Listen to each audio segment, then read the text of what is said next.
Among multi-role helicopters, the American UH-60 Blackhawk stands out for its long history and intense military career.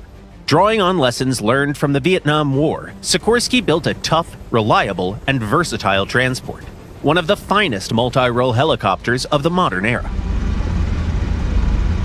The Army began looking for a replacement for the UH-1 Huey as far back as the late 1960s. The Huey had become a symbol of Vietnam, but the military had plenty of gripes with it. Poor cockpit protection, lackluster power and vulnerability of a single-engine design, and limited cargo capacity. That gave birth to the Utility Tactical Transport Aircraft System program. What the military wanted was an all-weather helicopter with enhanced survivability and the ability to keep flying even after losing one engine. Boeing, Vertol, and Sikorsky both made it to the finals of the competition. But it was Sikorsky's S-70 that ultimately won out.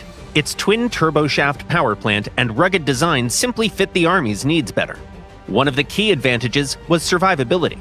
The crew was protected by an armored cockpit, and even with one engine damaged, the S-70 could still make it home, just as the military had hoped. The production model was designated UH-60 and christened Blackhawk, after a Native American war chief. Its first combat deployment came during the 1983 invasion of Grenada. Then came Panama, the Gulf War, and all the major U.S. Army airborne operations of the early 90s. In 1993, the Blackhawk became one of the defining images of the conflict in Somalia, where several were shot down by ground fire.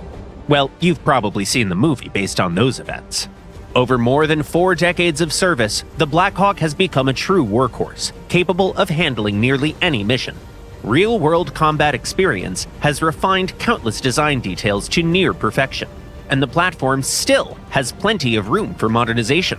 Unsurprisingly, helicopters belonging to the UH-60 family are now used by dozens of countries, and for many of those operators, it remains the go-to helicopter for just about any job.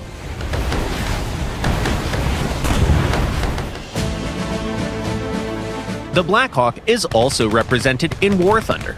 The MH-60L DAP sits in the US tech tree, and the AH-60 Battlehawk can be found in the tech tree of Israel. The Blackhawk is a heavy platform built for anti-tank action. The American version can carry up to 16 AGM-114K Hellfire II missiles. On the AH-64 Apache, which is a dedicated attack helicopter, the very same loadout shows up at a much higher battle rating. The only real competitor the Blackhawk has at its own BR is the Cobra, which carries just 8 less powerful AGM-114Bs. Now, it's worth noting that the MH-60L isn't the most agile helicopter out there. Its only defense against aircraft is a pair of fixed miniguns, and let's be honest, they're not great. So if there's an air threat, consider swapping 4 Hellfires for 2 Stingers. They'll be your only reliable protection against enemy aircraft. In combat, hit and run is the name of the game. Pick the base closest to the battlefield, come in along the map edge, and work your magic from behind terrain and tree lines so you can duck back into cover the moment an SPAA shows up. Your priority targets are non-radar SPAAGs with optics and missiles, like the Strela 10, as well as AA vehicles with an infrared search and track system, such as the Stormer. Just remember that those are harder to escape from once you're in their kill zone. Another thing to keep in mind is that smoke, thick vegetation, and bushes can often break laser tracking. Sometimes it's smarter to ripple fire a few missiles and then immediately pull back into cover. The Israeli model differs radically in its armament. The AH-60 comes with a 20mm turret that's excellent against aircraft thanks to its target tracking capability. You also get a more powerful weapon against ground targets, as this Blackhawk has access to Spike ER missiles that are fire and forget. Their range reaches 8 kilometers, but their flight speed is lower than Hellfire's, so you need to make sure the target doesn't have time to hide. Against capable air defense, it's better to work in short, sharp bursts.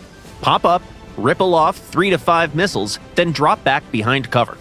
If you run into top-tier multi-vehicle SAM systems like the Buk or Tan SAM, remember, you need to kill not just the radar, but both launchers as well. The Black Hawk is a true legend of rotorcraft, still in service with dozens of countries nearly half a century after its debut.